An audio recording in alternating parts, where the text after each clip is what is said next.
Activity 16. It's about practicing drawing ovals. Let me demonstrate some of the ovals.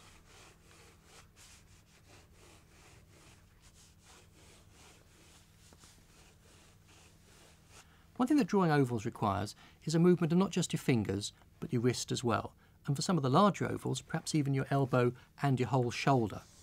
We'll be drawing some larger ovals a bit later on.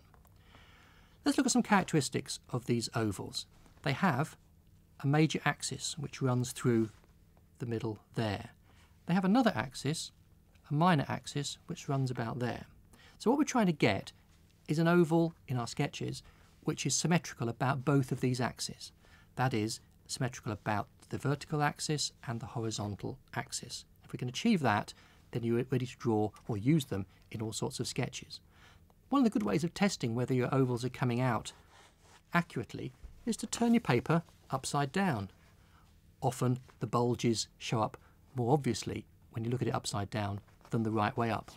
So this activity is about just loosening up your fingers, loosening up your drawing, and I suggest that you might just want to get the hang of moving your hand around the paper without even touching the pen or pencil to your paper. Just get the hang of that movement which is happening at the wrist, at the elbow and at the shoulder. It's all about loosening up. Don't worry if they're not working out. In fact, you can just throw the sheet of paper away if it's not working out. But just keep practicing. And I've suggested in this activity that you try and enlarge both the major axes and the minor axes so that you get ovals of different shapes. And you're beginning to, as you can see on these ones, increase that minor axis.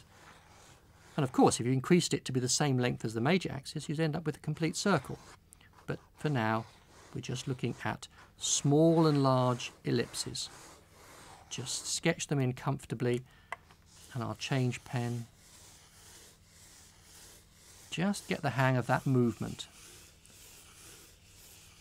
Quite economic on paper because you can just keep going over and over it. And that's all we're trying to do, is develop that skill. And when you can draw some small ones and large ones, you're in a position to tackle the next activity.